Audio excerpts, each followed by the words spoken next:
Good evening and welcome to the West Yorkshire Football Show. It is a Talktown special, and Steve's headline this week is Town beat Barnsley in damp derby day win. Thank you very much for that one, Steve. And Steve, All right. how are you this week, my friend? Last week you told us about how you were buying a new fridge, and that helped us go to sleep because I put it on repeat about that conversation. What have you been looking to buy this week?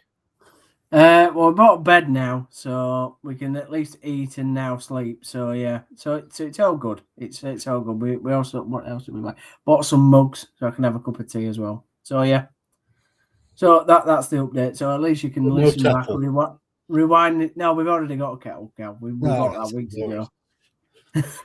Exactly, Steve. If we need to go to sleep earlier, we can watch the first 2 minutes of this, listen about that. In fact, what we're going to do is once you do move in, we're going to do a bit of a compilation of everything you've bought while you told do us a on the live show. from Stephen's living room. Yeah. Oh, it's going to be Well, amazing. It'll be from my new office. I'm planning to. Oh, have, you can do it from your fridge, Steve. I'm sure that what were you telling us last week? It shows everything, so you can just do it from that, pal. Oliver, it's summertime. He said he's a bit red-faced. I can't see at the moment. Lighting's a bit poor at the moment, pal. Maybe you're doing that on purpose. How are you?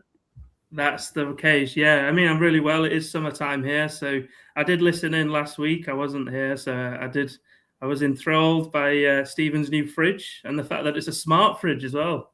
The fact that you can get expired food or something like that. That was great. But yeah, no, like I said, I've got a new lawn mower, so that's my exciting update.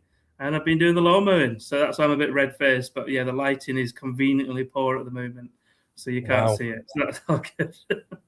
Wow, yeah, a smart fridge. I've heard it's got more GCSEs than Steve. Cal, how are you, my friend? Wow! Really wow! Good, mate. Oh, that were harsh. I'm very good. How are you? Hey, it's just a bit of bands. Cal, I'll be honest with you, mate. I'm tired. I've had 3 games of commentary this week. I had Friday, Saturday, Sunday, and I am ready for my bed. I've had 2 games of rugby league and a fantastic second half of football, but I'm sure we will come on to that one. I think first protocol is we did have 2 games this week. We had 2 games this week, and Cal, I'm going to come to you for the majority of it. Huddersfield Town 0, Doncaster 1. Not exactly the greatest of games by all accounts. Performance not ideal. Obviously, the goal that is scored, it's from the penalty. Is it a penalty? Yes or no? Hands are up. Is it accidental? It's a conversation that I think we're going to have with Oliver and Steve because they've seen that. But in terms of the game itself, Cal, should have been a lot better, really. Yeah. Really poor, I thought. Really. I can't tell. I mean, I watched it on the TV. I wasn't at the Keep Moat Eco Power Pleasure Dome or whatever it's called this week. But it was a real sort of damp squib, I think, is the traditional commentator's way of describing it without swearing. And that's probably the way that I would go because we were, to a man, really poor. We just did not seem up for it at all. In that first half, a better team would have absolutely nailed us. And Doncaster should have done. They really, really should have done. I put on Twitter a picture of Lee Grant with the caption, Liam Manning whenever he plays Grant McCann. Just because we seem to have reverted back to type in terms of we had a lot of the ball and just did nothing with it and allowed them the space to move, which has been my criticism of this team a whole lot. Coming onto here and saying we leave too much space, and in the games where we haven't left that space, we've done really well and we've been able to engage and close down and sort of nullify the threat. But when we leave them gaps and the big spaces, they're filled with opposition players, and that often results in chances. I mean, the only stat that you need to look at is 12 shots, none on target in 90 minutes for Huddersfield Town, not one. Yeah, I think that's been a concern, hasn't it, for the last couple of days, couple of games, Cal, fact that we're not getting shots on target. It's the basic of winning a game. Yeah, you don't score goals, you don't win games. It's as simple as that. But this has solidified, unfortunately, that Deon Charles just isn't the answer to the upfront question. And I know he's had to fulfil that role and he's had to be sort of the starting striker because of the injuries and suspension of May, etc. We've had a lot to contend with. But he's not exactly come out of it having grasped the nettle and thought, right, this is my chance to prove myself. He is very much leaving this little spell of being in the side, the same footballer he was before he came into the side. We've looked worse without Bojan and May. We've looked weaker, not only up front, but I think all over the park. I think their departure has left a hole that has meant other players have had to fill in and maybe find themselves in positions that they're not meant to be in and are not used to being in. So it's then meant that overall the performances have dropped.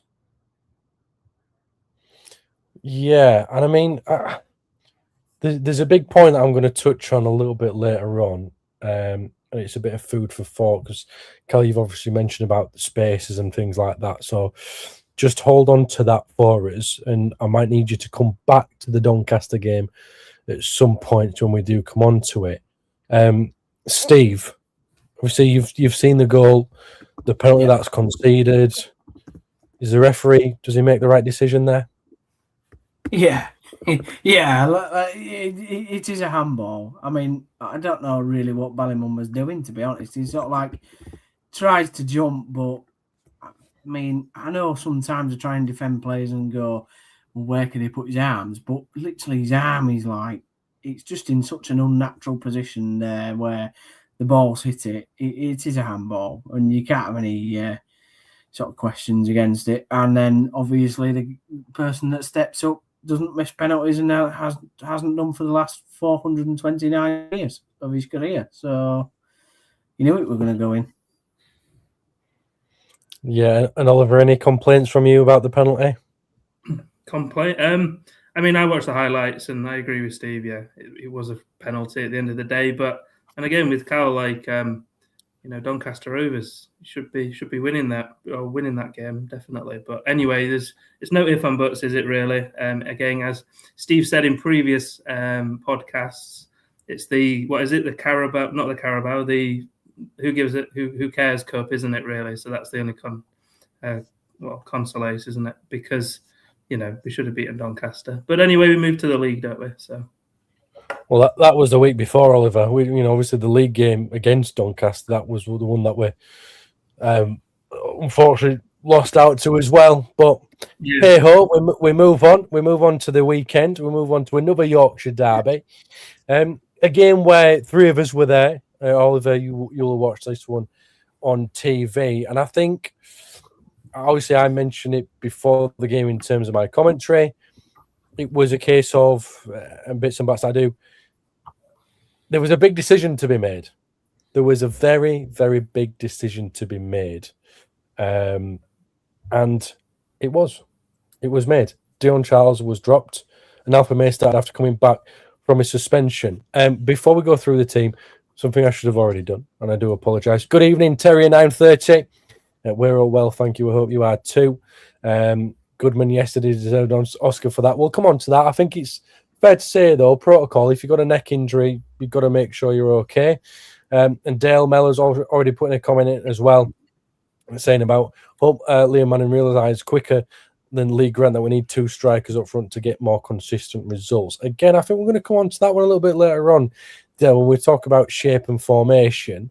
Okay, so let's talk about shape and formation at the start of the Barnsley game, because Nichols was in goal. It was the back three of Balker, Wallace and Rowan. Sorensen and Mumba, the two wing backs. Lenson and Humphreys were in the middle of the park. Alves and Harness were playing just behind Alfie May. And I think I'm going to come to you first, Steve. You saw the lineup, you heard the lineup. What did you make of it? I think obviously the big one was what everyone's been kind of asking for, is that Alfie May starts up top instead of Dion Charles. Yeah. Pretty happy really with what we had available, what we knew we had available. No surprises. Glad that Alfie May, like you said, was in. And Dion had been dropped. He's been terrible, really, particularly in the last 2 games. Absolutely atrocious. So needed to be done. And yeah, it's obviously we'll come on to talk about how that might have affected the game, but yeah, pretty happy with the lineup. Nothing, nothing surprised me. Put it that way. Thought Sorensen deserved to keep his place. Absolutely. Oliver, you've seen it from afar, lineup wise. Do you think it was the right decision as well for Alfie May to come straight in and start? Yeah, absolutely. I mean, as Steve said, Dion Charles hasn't been playing very well, even though this is his chance to shine, and he hasn't stepped up to the plate for whatever reason. So it's now time to give another striker an opportunity up there. And like I said, May seems to be the one available to go up there at the moment. But yeah, I mean, we mentioned it before. Dion Charles is a very hard worker. He's he does his best, but again, it just hasn't been good enough in these past couple of games. And the fact, I think before this, we didn't even have a shot on goal for a while, so that kind of tells in previous games. So that kind of tells, that says it really. I mean, yeah, I'm happy. I was happy with the change. And Cal, Humphreys in a bit more of a central midfield defensive kind of role, or a box-to-box role, something, I know I've mentioned before, I think I prefer him in that one. Was that, again, something, you saw from your side of things down in the south stand, thinking, actually, it might work there? Yeah, and I think for a large part it probably did. The fact that he was brought off on 80 minutes is probably for his own sort of fitness kind of thing rather than performance. And I think it did work. He did well in terms of marshalling that sort of area of the pitch, I thought, but he wasn't helped by, at times, those around him when he's looking for the option and looking to pass the ball and move the ball and be that sort of central pivot. He's not helped by people not making the runs to where he wants the ball to be. So I think that kind of seemed to be a bit of the issue in the first half, Carl, that Huddersfield Town weren't really great, and the options wise were at a minimum. Yeah, I think we really struggled to get going. We were disjointed, I thought, and I don't really know what I'd put that down to, because it was the same at Doncaster. It was exactly this. We struggled to get going, struggled to get a foothold and really sort of put our foot on the pedal. I don't know why that's become, and I hope it doesn't become a regular feature, because, as I've said, better sides can and will punish you by much more than what we've been up against in the last 2 games. So it's living dangerously slightly to play like that, but I'm not necessarily sure whether it's something that the players are consciously doing, or whether it's the fact that it takes them a bit of time to get the bearings under this system. Is it a bearings thing, Steve? Could it be that? What do you think might be the issue why Town aren't starting well at the moment? I can't really put my foot on it, because all sort of like throughout the week post the Doncaster game, it was we want to start fast, we want to start in control, we want to start with real sort of high energy, as it were. And then it comes to kick off, and we don't really get that. I don't feel for the first 5 minutes we kind of we tried to press, but then again we just saw the fact that Alfie May will press somebody, and then like Shepherd say, but nobody was backing him up, and I just don't really get that. Owls wasn't in the game. We just talked about Humphreys, but I still don't really know what he's good at. I'm not saying he's not effective in the position he is. He does a lot of running, and he moves the ball on. But I don't really see him, he don't stand out to me. I didn't think in the first half. I didn't think, what a performance to get it by the scruff of the neck. I actually thought Ledson was better than him in the entire match, to be honest. And that's not just because Ledson scored. I thought, Ledson was putting tackles in. He was trying to move the ball forward as quickly as he could, and Humphries wasn't really doing that. Yeah, it was a strange first half, to be honest. I didn't think Barnsley were fantastic. I thought they were all right. They probably did deserve their goal that they scored. Wasn't like the Blackpool game where it came out of absolutely nothing. Barnsley did have a couple of efforts, didn't they? And the McGoldrick goal is unbelievable, but at the same time, where is that part of the pitch to try and close him down and block him? So I thought it was a disappointing first half, Kane, to be honest. With what was talked about after the Doncaster game, I didn't see anything from what they were suggesting that they were going to do. Yeah, I mean, Barnsley were, when they went on the attack, Steve, they were quite quick, weren't they? They got the ball to the wing. It was like, head down if we can, and get the ball into the box. Yeah, Cleary was their best man, to be honest, in that first half. He like I said, direct running, got down the wing, got down the side, and put a cross in early. I thought Connell was very good in their midfield. I mean, he's a good player anyway. He's somebody I would like in Town's midfield, to be fair. Very effective, getting on the ball, giving and going, and trying to, like I said, spray the ball out to the sides as quickly as possible. So they were quite effective in doing that in the first half. Obviously, we'll come to talk about the second half. They weren't as effective in that second half at doing that, and I don't really know why that was. Maybe it's because we started to perform better. But the first half they sort of got our number, really, Kane. I thought McGoldrick was extremely good in the first half. To be honest, I didn't think any of our defenders could handle him, mate. To be honest, I think McGoldrick is a fantastic player. I watched him a couple of seasons ago for Notts County in a playoff semi-final at Bradford. He scored an absolute worldie, very similar to what he scored yesterday, and he was also making last-ditch tackles at right back, left back, centre back, midfield, as well as playing striker and the link-up player. At that, I think he was 38 at the time. Honestly, that guy is an unbelievable player. And he made a step up again to League One from League Two at that age. Evening to you as well, Paul. Oliver, Steve can't really pinpoint what it might be. Looking from 8,000 miles away, this might be a little bit hard of a question because you don't feel what it's like in the stadium. But could there be nerves from the Town players when they play at home? Could that be one of the reasons why Town might not be starting as well? You are on mute. Let's just start that. Just testing you all. So there we go. And in terms of just starting off, nerves, no. I mean, look, we're midway through the season, just past halfway mark. We've had plenty of games now. The team hasn't changed much. There should be no nerves at all. And don't forget, I keep saying it in our little group chat, but we have it's Fortress Aku, 10 games unbeaten. You know what I mean? This is our sort of where we get the results, and we have the home crowd with us.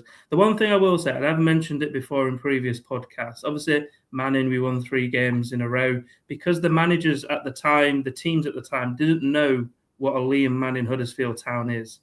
Now, we're a few games in, we're a lot more games in. There's a lot more material for other teams to kind of assess a Huddersfield Town, a Liam Manning Huddersfield Town. I've got to give Barnsley credit because they did play well. They were closing it down and they were exploiting the wings, which is a fragile area for the formation that we have. So again, I would say that, when Huddersfield can't get off the run, I would say that other teams now are aware of what Huddersfield's all about. And that's something that Huddersfield has to now start to change and be a bit more dynamic, particularly in the first halves. And it was a fantastic goal from David McGoldrick, just about in the penalty area, right on that corner spot. Beautifully curls it around. I mean, it's a fantastic goal. But, Oliver, could Town have done better? Well, I mean, I could give you the simple answer, yes. But as Steve said, Huddersfield, it was coming. I would if Barn, did say at half time, Barnsley did deserve that. It was, and McGoldrick is a class player. He's a very experienced player, and you give him them options, give him them time, he's going to punish you, and that's what he did at the stroke at half time. So Huddersfield obviously could have done better, but at the end of the day, we didn't do better, and we had to fight back in the second half. So I won't go into second half just yet. Okay. Cal, do you think it could have been defended a little bit better? I mean, take nothing away from the finish itself. I mean, Nichols, no goalkeeper stopping that. But beforehand, he's managed to keep the ball in play. He's run around a little bit, got to the edge of the area from the byline, curled it around without much of a press on him. Yeah, and I think that's our downfall, really, that we should be doing better, but we should be backing each other up in those situations. And it's the same with what Steve said earlier about Alfie May going up and pressing, but he's on his own. We appear to be quite rigidly set in terms of where players should be and the man that they're picking up, which is good, but you have to allow for some fluidity in it.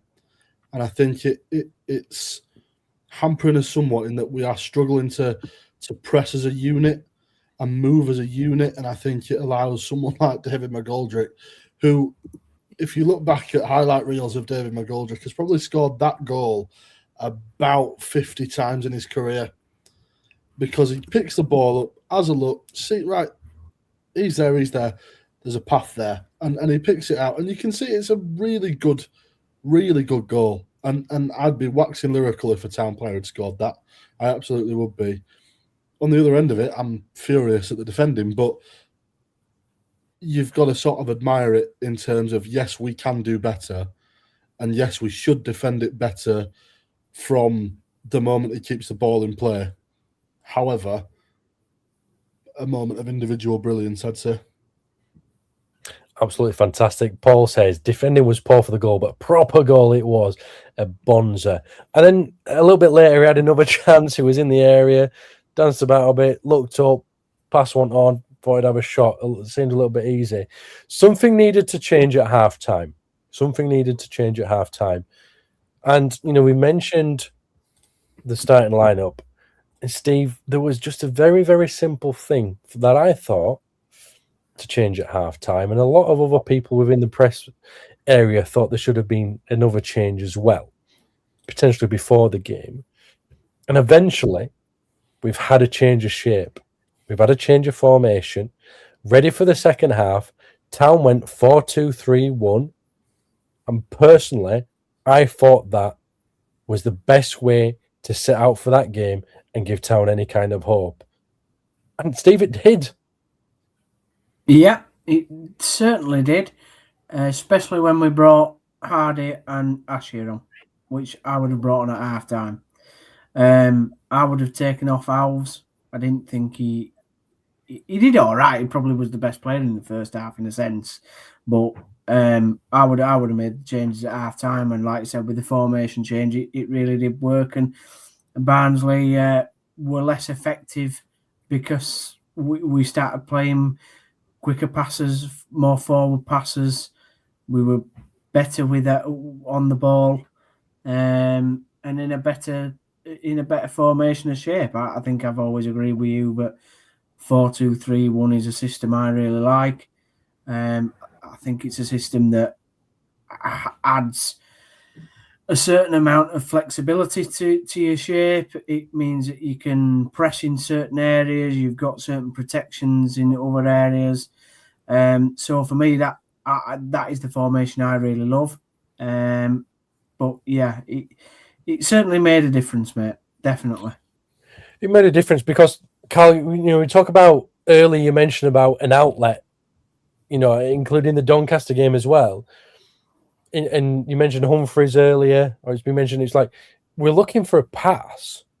And it's like, where is one?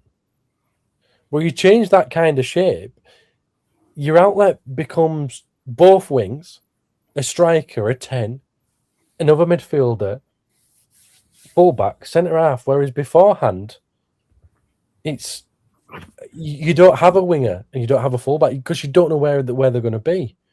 It just makes things a little bit simpler when arguably some performances over the last few weeks probably needed to just be a bit more simpler and a bit more basic. Look at the build-up to both goals for Town. There is at some point in the period of play a long sweeping pass that's allowed to roll. The second goal, it's straight through and like a really nice straight ball. But the first one is almost out of the middle down to the wing. We've been playing a bit too congested, and in the first half we were trying to move the ball to feet, but sort of getting stifled in being able to do that. You change the shape, and then you're able to spray these balls out left and right because you've got the options there, but you've also got players moving up with Ashia and with other players in order to offer that if the pass isn't on, there's somebody just to your left or somebody just to your right. Because everyone's there. There's they're using the width of the field with that shape. Because I don't know about snatch at chances as we were in the first half. We seem to be like so desperate to get the ball in the back of the net. Sorensen is a good one. He charged the ball down and absolutely belted one over my head. But you don't have to snatch at the chance when you think, right, even if I hold the ball up here, I can lay it off because there's a man going to be arriving in about 5 seconds' time that'll happily take the ball off me. Yeah. Sorensen was always an outlet on that right hand side. I thought he had a particularly very, very good effective second half. Like he hardly lost the ball. It's been a bit weird, hasn't it, right backs this year? Because I've really liked Gooch, but I have to admit Gooch has not been good over this last couple of weeks, and that's coincided with Sorensen having particularly very good weeks when he's come into the team. So I don't know whether it's been sort of a kick up his backside and thinking I need to start playing, like I know I can and like I did at Lincoln. So, but personally, I thought he was excellent in the second half. I thought he added an outlet. I thought his balls into the box were really good. Yeah, excellent. Steve, do you think that because the formation, when there's three at the back, which there has been for some months now, as a wing back, it's so hard to decide whether you need to press the full back or sit back and mark the winger. Yeah, and for Sorensen particularly, he's very effective in going forward, but not the best defensively. And I think he's always in that quandary, isn't he? Questioning himself, what does he need to be doing? Where in this system, in the 4-2-3-1, his job's a bit simpler, isn't it? He can push forward and get into those positions, but he can do it when he can see a gap to do it. When there's everybody's pushed to the left, he's thinking, right, if I go now, at least I know I can get back because nobody's that quick in League One to outrun me down that right wing. I know I'm going to be able to get back. So for me, he sees things a lot simpler in that system, which helps him as a player. Just on the second goal, both goals actually, but particularly the second goal, how simple is the second goal? Simplicity is fantastic. From the throw-in, we had 4 passes and it were in the net. In the first half, we were trying to play complicated football, and in the second half, we played simple football, and simple football wins. But I just do that going forward. I don't get why we have to overcomplicate it. Yeah, we've not even got onto the goals yet, Steve. You're absolutely right. Lads, just do that. Just do that. You walk into Canal Side with a telly, you play that clip and just go, do that. Cal, he's going to go in with his smart fridge, and his smart fridge is going to have a formation on this smart fridge with sauces in. I haven't got a smart fridge. Open that fridge door. Fridge is going to tell you what you need to do. This has got yesterday's date. This had yesterday's date on it yesterday. It's got tomorrow's date on it now. I've not got a smart fridge. I've got a fridge with a water tap thing on. All right, it's not a smart fridge. Has it got an ice function as well? Unsmart fridge. No, it's not. Right, about fridges. But I do really. It really annoys me in the second half, you could see how it worked. Steve, I've not even spoken to Oliver yet about this.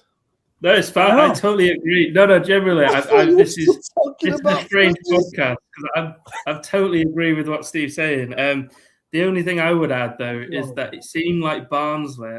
No, you haven't even asked me a question yet. Sorry, Ken. After you. It's all right. I was going to ask you if you saw much of a change in shape on the TV, but you know what? We can talk about freeze as well if you want. Freestyle.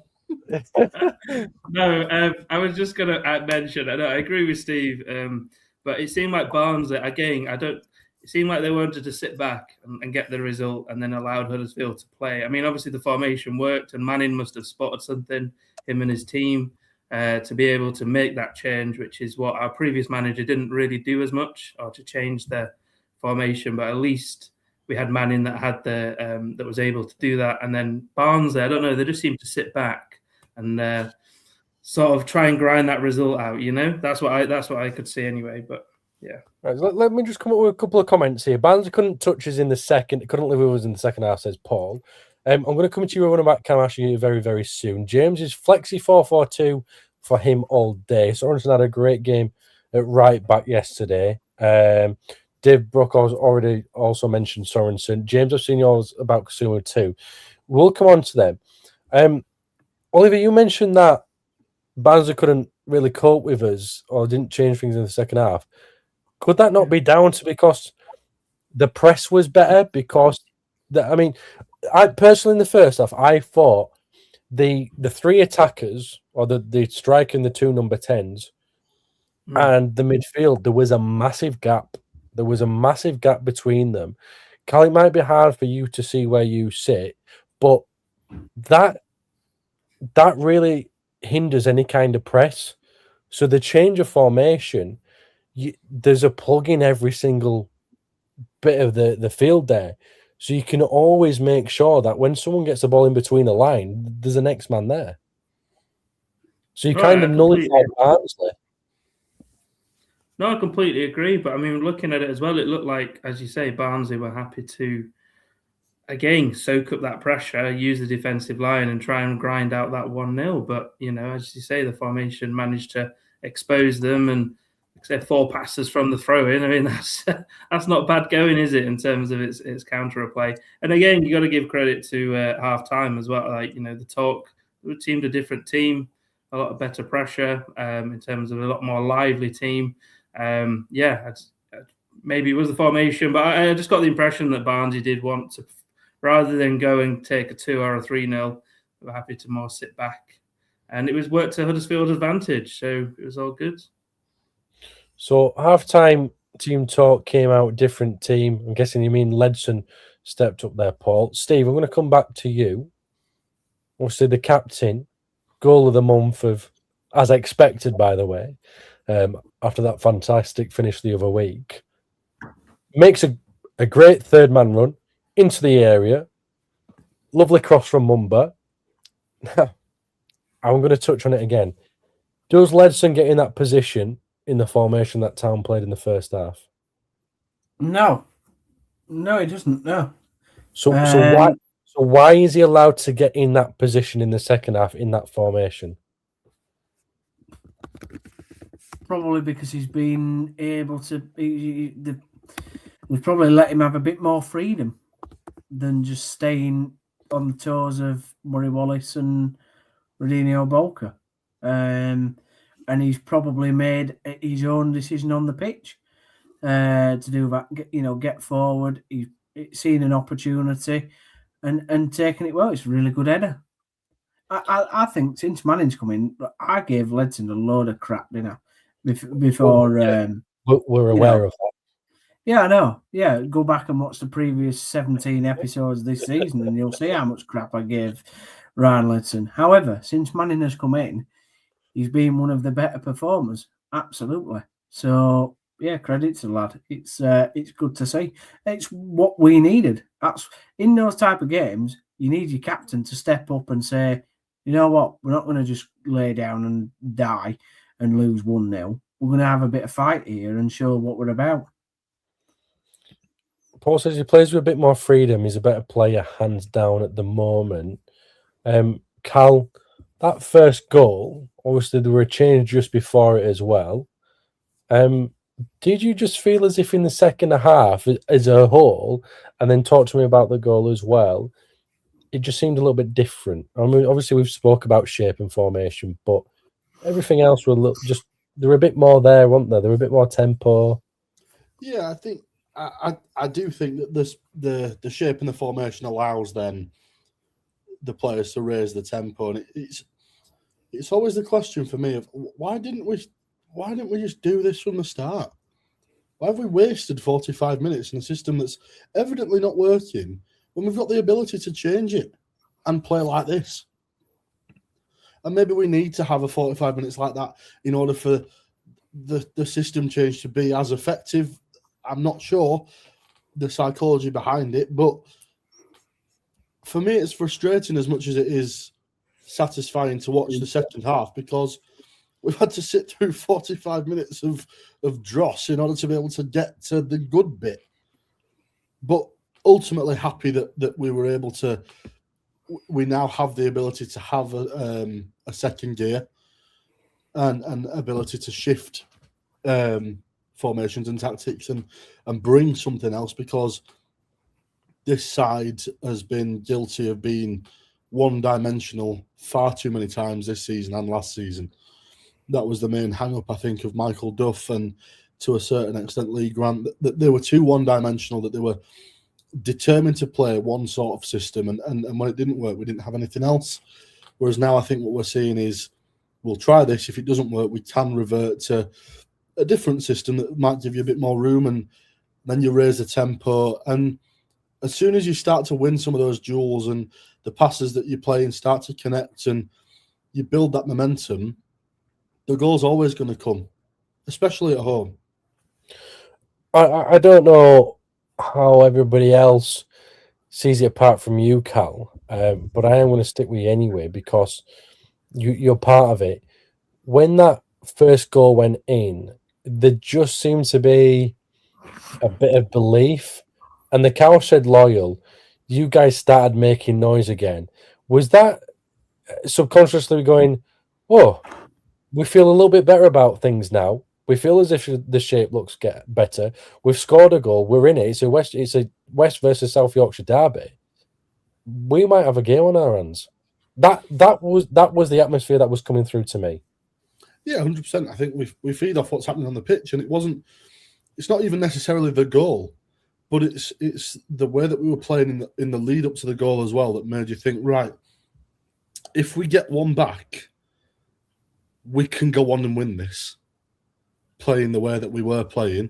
So when we do get the goal to level things up, you think, right, quality.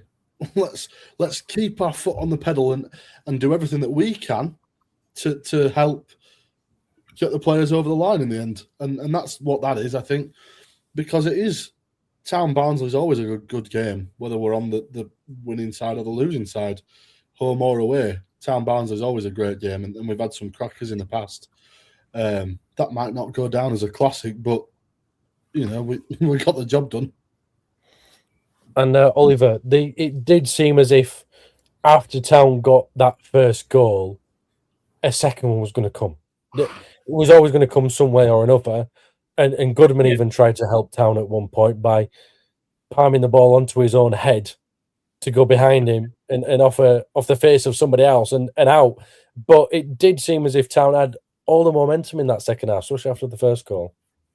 Completely agree, and we definitely, you could see a totally different team second half. And when that goal went in, pressure was off really to get that first goal and then go on and win it. But it was refreshing to see, because so many times this season we've been going in at the break leading and then ended up trying to grind out a result and then ended up losing it. So this time it was reversed. We were down at half time and then finally managed to get back and seize the game.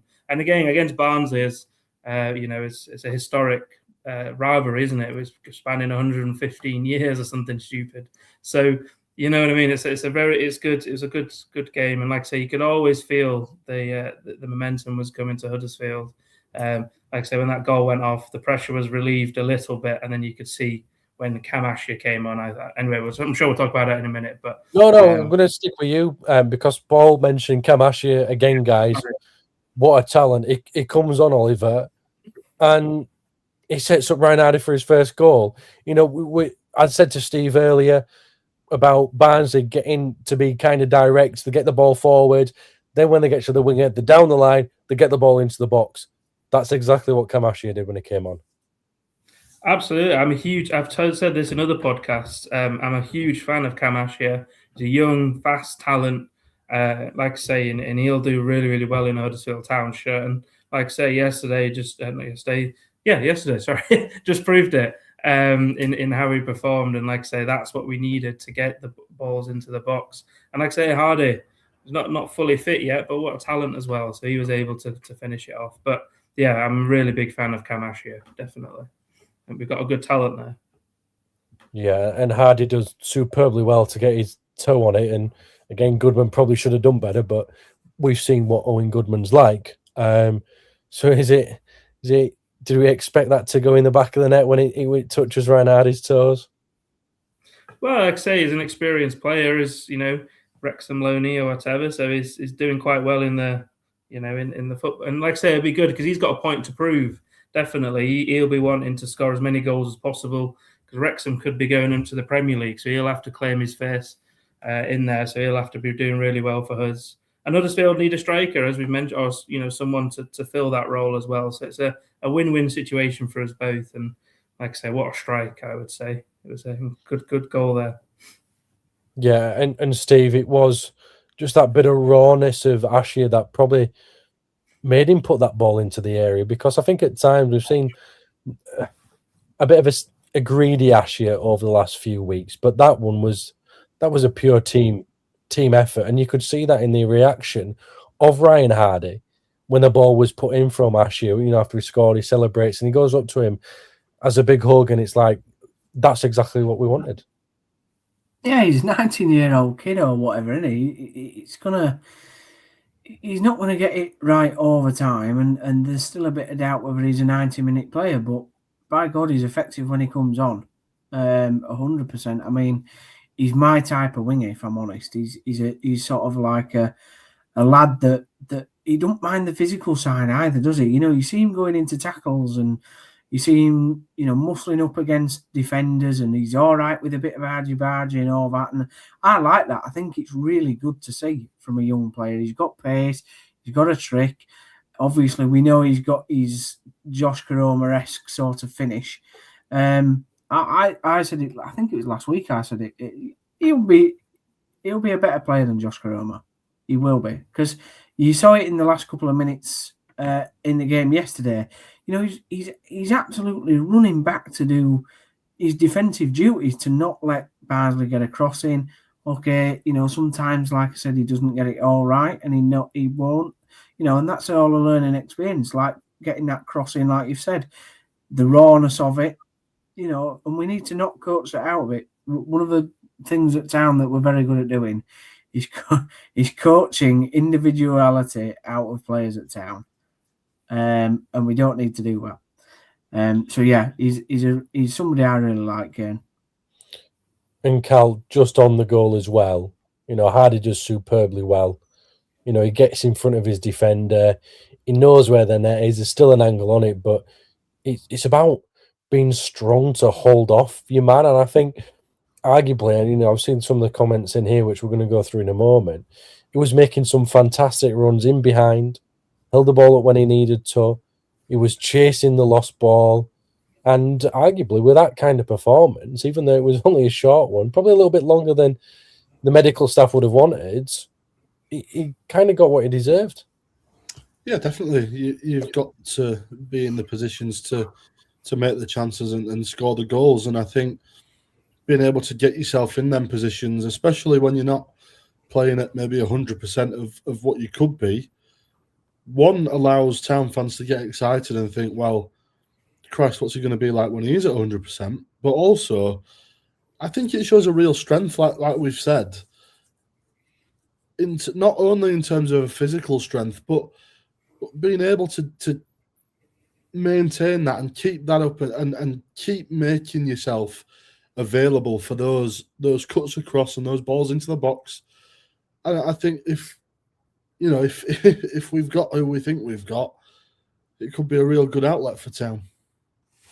Can I just chime in there? Because I've got a point I'd like to make.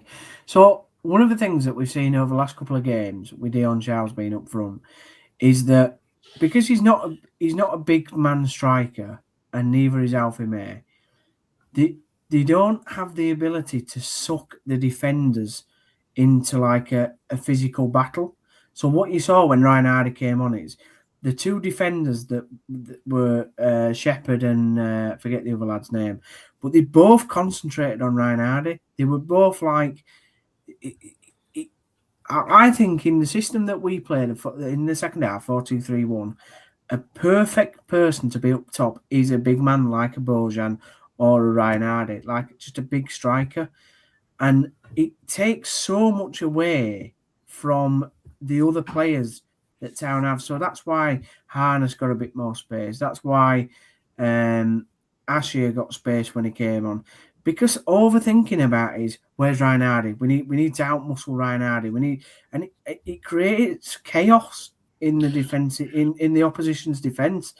And that, to me, is a really good thing, and that's what hasn't happened in the last couple of games because Dion Charles just can't do it. He hasn't got that effect on defenders. They're just like, well, we know he's gonna mess up, so we'll just get the ball back. They're not scared of him, but they're scared of even a Bojan. We've seen how effective Bojan can be because they just get sucked into this mental battle of we've got to get on him. We've got to try and beat him. And that's all we think about. And I think that's why we need a big man up top. And hopefully Hardy now, with his fitness, is going to be really effective going forward for us. Is it just down to having a big man? Because in the first half, Steve, obviously, I didn't feel as if Shepherd or O'Connor were actually marking anybody because Alfie May wasn't on the last man. And the two number 10s were nowhere near that, the front line. Is it just because Ryan Hardy is a big man, or is it because of the change of the shape where Ryan Hardy then does become the last man, so the defenders have to do something, whereas before, in the first half, Alfie May was kind of looking for something, so he was coming off. He wasn't being the last man. Yeah. So it just made it easy for Barnsley to defend. Change of shape definitely helps, 100%, going to that 4-2-3-1. But when they look at Alfie May, they go, right, we know he's a good striker, but it doesn't have that sort of all I can describe it is like the defenders get sucked into an area because they just feel like they've got to physically go and out muscle their striker that they're marking or that they've been tasked to get the ball off. And because in that first half we sat away from their back line and we weren't doing the high press stuff, it was kind of easy for Shepherd and the other lad because they, like you said, they didn't have anything else to think about, did they? Apart from Towner just sat in front of them. Well, when Ryan Hardy's come on, he sat in the middle of the two centre backs and he's going, right, one of you's going to have to mark me, if not both of you, because I'm going to outmuscle you. I'm experienced, like Oliver said. I've been around the block. I know what I'm doing. And so they both, and then they have to make a decision, don't they? Either Shepherd has to go or the other lad has to go. And because they've probably not sought that before the game, or they're a bit, like I say, it causes that chaos, they both get sucked in then. And that's when it leaves gaps in the other, at the side of the two centre-backs to get in behind. So I think it's crucial to have a big man. I've screamed about it all season. And Bojan's got better at doing that. Absolutely. And it was a shame when he got injured because I think he was becoming really effective for us. But hopefully Hardy will now add that with his experience because if Dion Charles is the question, God knows what the answer is. Well, James says, could Hardy be the missing piece of the jigsaw? And I think Steve's probably answered that for you, James. We have to keep Hardy fit. He's our poison pill, and with Bojan back soon, I think we'll be okay. Dave, I've seen yours. I'm going to come to yours in a little bit. Paul also says Hardy, he has to start. Praise the Lord, says Jed. We actually found a centre forward in Hardy not since Rosary have had one. The only thing on his mind, Hardy, to get forward, bring players in and shoot at every opportunity was a menace to the Barnsley defence. Oliver, I know you've been playing with your cat, but Hardy, yeah, Hardy possibly could have got a second as well and should have done better with that shot. Yeah, I mean, Steve's kind of answered everything with Hardy. I mean, I was kind of agreeing with a lot of what he was saying. I'm surprised though. I mean, he's not. I don't think he's the angry man, as Steve would like to say. But I like to say, yeah, I do understand. Is he 6'2" or something? Quite a strong presence there, which is taking the centre defenders out, which allows our fast players like Cam Asher to play. So yeah, I mean, like I say, he's not fully fit yet, is he, Hardy at the moment? But like I say, he could be a good talent once he gets fully fit. And like I say, his experience, he's been at this level. He was at Plymouth. I think he scored 50 goals or whatever he did. He knows this league, so hopefully we can bring him forward as we go. But yeah, like I say, he's got a good potential for the future, definitely. So Dave says, can we get 7 more wins and a couple of draws out of the next 12 games, which I think we'll need to finish in the playoffs? Cal, is that doable? And I think, a big question for me is, we've now seen Liam Manning play 2 formations. One of them we've only seen for 45 minutes, but it seemed as if that one that we've seen for 45 minutes was a very positive one compared to the other that we've seen for a lot longer. So is it a case of, do we hope that Liam Manning does change his formation to 4-2-3-1? And can we get them 7 wins and a couple of draws that Dave's talking about? I hope to stick with the 4-2-3-1 because I do feel that it gives us an extra edge. I worry that we need the poor start to be able to play the 4-2-3-1 to its best. And I worry that given the teams that we are still to come up against, that could be a dangerous issue. Let's not forget, we are still to play Plymouth, who netted 5 this weekend. We're still to play Cardiff, Lincoln. You know, we don't have a nice, easy sort of run-in, as it were. But I am much more comfortable and confident when we are playing the way we played in the second half against Barnsley. 100%. So you're wanting to see the change of formation from the start. Yeah. And I think Manning will want that as well. I think what's sort of maybe hampering him at the minute is not having the players he wants in the positions to be able to play the formation that he wants effectively. So having Dion Charles up front is not what he would choose. Having Alfie May up front is probably what he would choose. And being able to then bring on talent like Hardy to get you over the line is a very nice thing to be able to do as well. But would we like him to start? Where does that leave the other players in the side? There's a lot to flesh out, and this is what comes with changing the manager at this point in the season. There's a lot to flesh out, and there's not a lot of time to do it. No, there's not a lot of time at all. Oliver, again, is this something that, where would you go? Because I know your views are normally different to the others. Are you sticking with the 3-5-2-1, or are you changing your formation as well to what we saw in the second half, which was the 4-2-3-1? I mean, I'd keep it the first one at the moment, because obviously that other formation that we changed up worked against Barnsley. Obviously, Manning and his team spotted sort of gaps that was being able to exploit. But our go-to formation is obviously the first one that we had at the first half. I just, the next 3 games is a good little test as well, because we got Wigan, Rotherham, and Port Vale all at the bottom half of the table.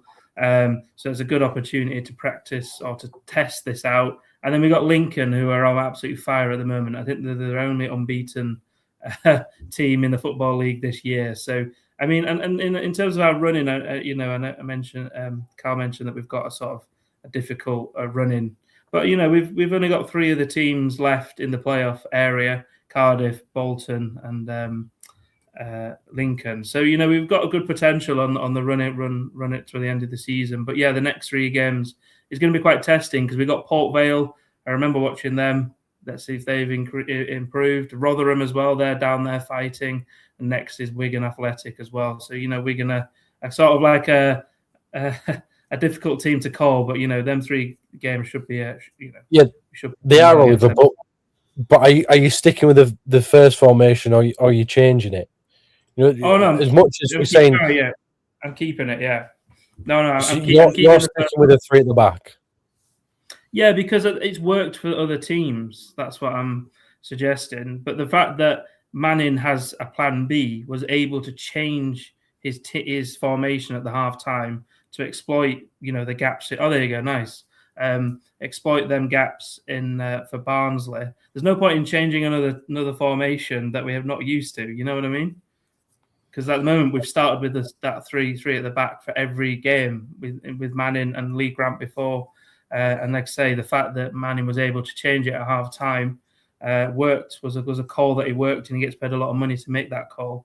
But I think we should still stick with that 3 at the back at the moment because it has been working. Okay, Steve, we'll see. Come to you now. I mean, we've had it in the comments here about change of formation. Cal would change from the start. Oliver reckons it's a good plan B. Where do you see it? Do you stick with the formation that Town have been playing, or do you change it up? No, change to the 4-2-3-1. You would change to the 4-2-3-1. Yeah, I would change to that. Yeah, why is that? Especially if Ryan Hardy's fit, I'd have 2 centre backs as well. My centre back pairing would be Watmore and Bolker if everybody's fit, but they're not either. So it'd have to be Wallace and Bolker. Sorensen at right back's done exceptionally in the last couple of weeks. I'd have Rowan at left back. I think he did all right, didn't he, yesterday? To be honest, he did. Yeah, look, I mean, I know where you're going with a team that you pick, but why? Why would you be changing? Oliver ain't changing because it's worked in the past. Why are you changing formation? Because I think it's more effective. I think we play better I think that second half yesterday showed what we can do. I think it's simpler football for the players. It's not overcomplicating it. They don't have to do 2 or 3 jobs. We've talked about Sorensen having to, having that question of whether he should go or stay. It's just it's a lot more simpler for the football for the players, to understand. So yeah, that's why I would change. I wouldn't have to. And by the way, in the formation, the 2 being normally sitting midfielders, I wouldn't have 2 sitting. I think that's probably where Humphreys probably will be better against alongside Ledson. So one would go, one would sit, and you will give them freedom to decide who goes and who stays. They have to decide that on the pitch at the time. So yeah, I think that formation would work better, Kane, to be honest. Okay, so when you have a 1 midfielder going, you might as well play a 4-3-3 with what you're saying, because you just have the 1 sitting. Like just what Dale and Paul have said here, 4-1-3-2 for me. Let's go and attack teams. 4-1-2-3, more effective and dangerous. Now that leaves you with 1 central midfielder there, so I'd be very cautious about that kind of thinking. In my opinion, I would not play that formation because it leaves you very, very vulnerable in the middle of the park with 1 central midfielder. But I see where the lads are coming from. It's about being able to adapt both attacking wise, defensively. When it's covering the field, aren't you, Steve? In a 4-2-3-1 or a 4-3-3. And I feel as if maybe in what Oliver's been saying, sticking with the 3-4-2-1, you're not really covering the field as such. You're a bit narrow. I just feel that, and I know what you're saying now, you're left with 1 centre midfielder, but I'd sort of disagree with that in terms of when you're defending, it's a simple five, isn't it? 4 at the back, 2 in front, and then you get your wingers to come back and such. And it should be an easy formation to go up and down the field. But then when you're attacking, as we saw, I know we're going back a while here, but it's the perfect example to use when we had Wagner with Hogg and Moy. Moy would go and help the attack. Hogg would just sit there. So, for me, it's a flexible formation, but like you said, it covers all areas of the pitch. I don't want to use a league rantism, and talk about sectors and all that, but you do cover a large proportion of the field. You also then have your guy on the right or the left of the 3. They would help out in defence. They will come back and then get forward. So for me, it's a very effective formation. I would change to that, particularly now if Ryan Hardy's getting up to speed, because I just feel it's the sort of formation that defenders don't like to play against, to be honest. And you can have, like I've just said, you can have plenty of people getting forward, but then you can have that defensive stability when needed. Just on the back of the other conversation, Kane, about the run, just to go back to, was it Paul's question about can we get 7 wins? Well, yeah. I've just looked at the fixtures and I feel like we can get 7 wins at the fixtures that are left.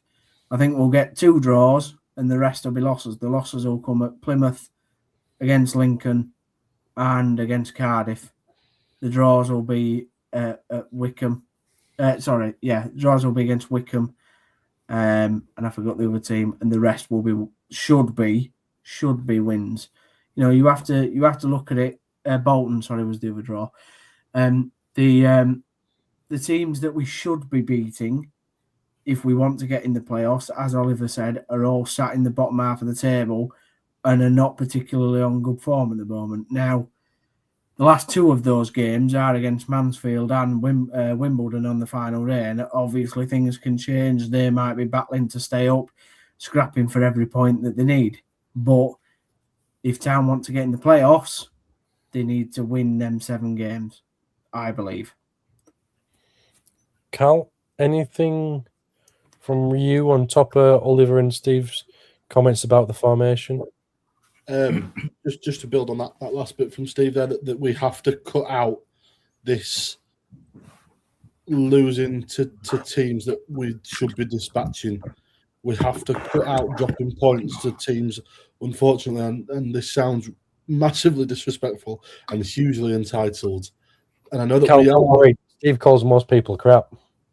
I know that we are little old Huddersfield Town and whatever, but we should be beating teams like Doncaster with the money that we've spent and the squad that we have. So we cannot afford any more slip-ups or performances like that, because I fear for the squad in that our goal is the playoffs, and I fear that if we get there, we won't be physical enough to compete. But I fear even further that because we're Huddersfield Town and we always just sort of somehow get through the playoffs and end up going up anyway, I fear even further that if we do go up, the squad and club is not ready for the Championship. And I worry that the season that would be to come would be a really difficult season on and off the pitch. You'd have to do a big job of the physicality of this squad to I think you'd have to properly find in at the least 10 or 11 new 100%. players. So physicality needs to change. I don't know about that, but I do. Yeah, for the Championship, absolutely.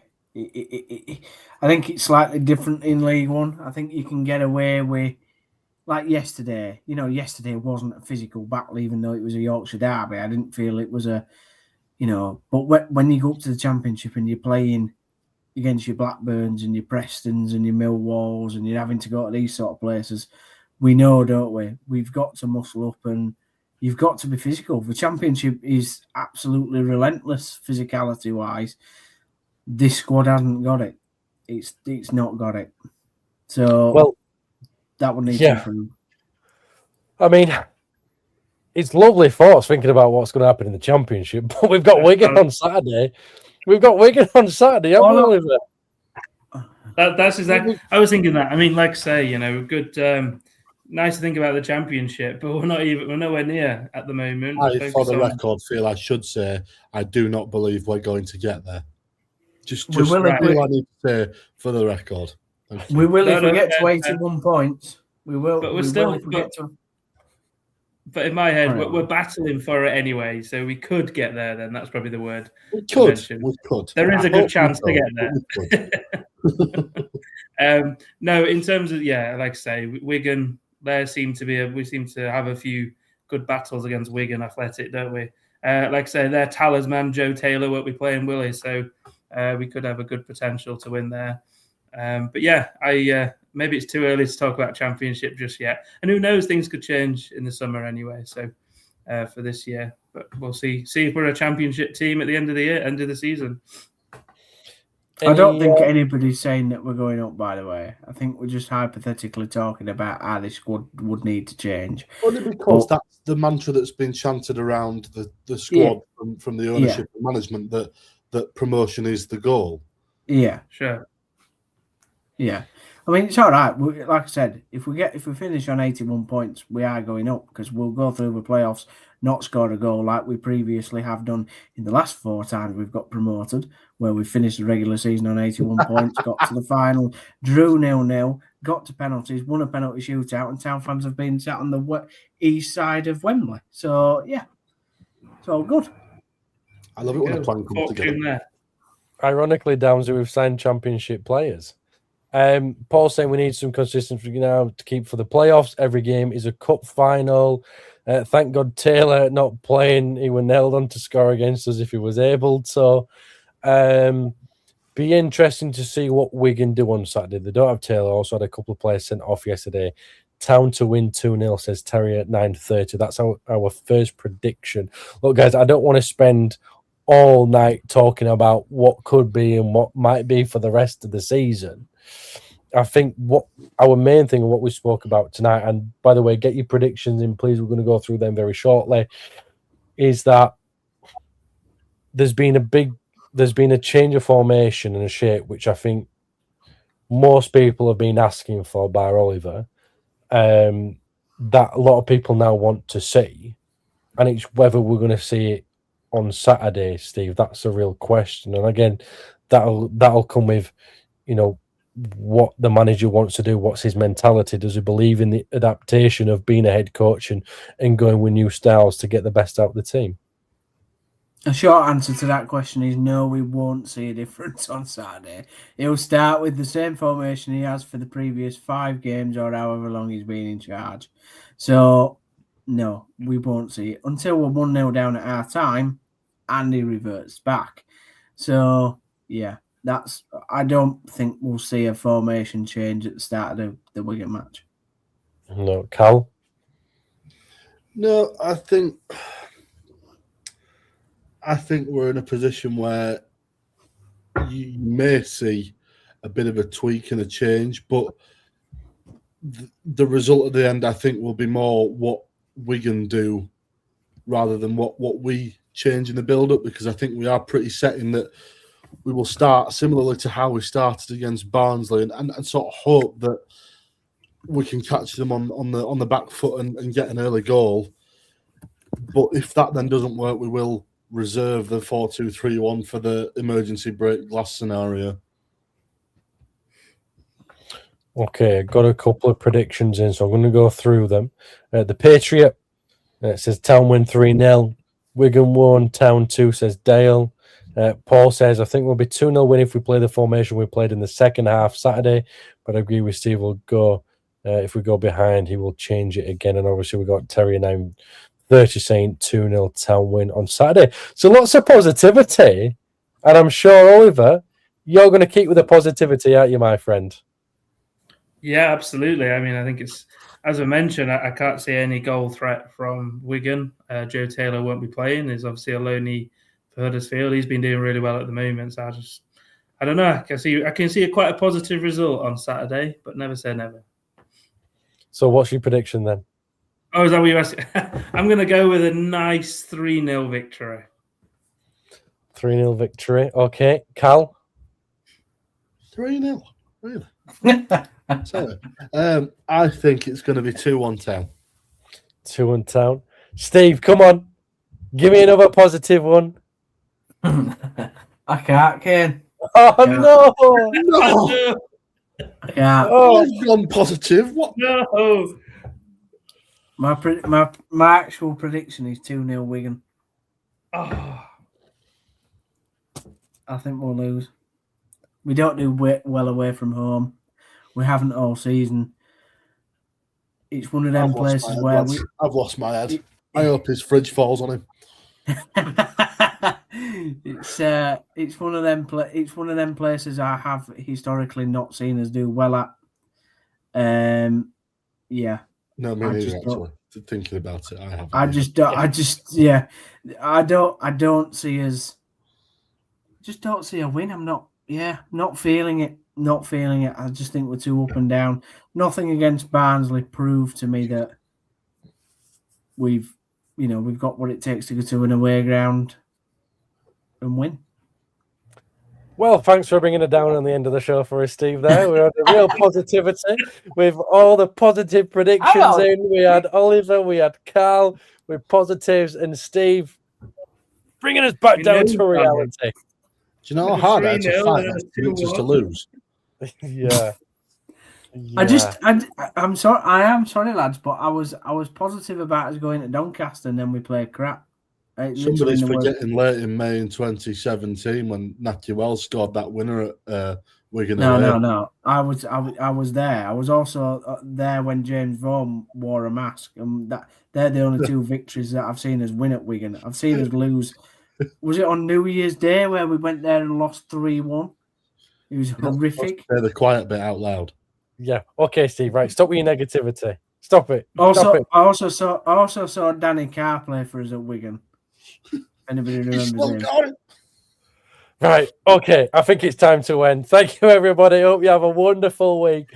Like, share, subscribe. You know the score.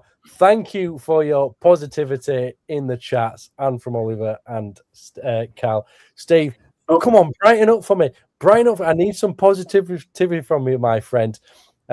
Steve, Cal, Oliver, you've been fantastic. Hope you have a wonderful week. Thank you very much for joining us this evening. It's been a Talk Town special. Steve's headline this week was Town beat Barnsley in a damp Derby Day win. And until next time, we shall see thee.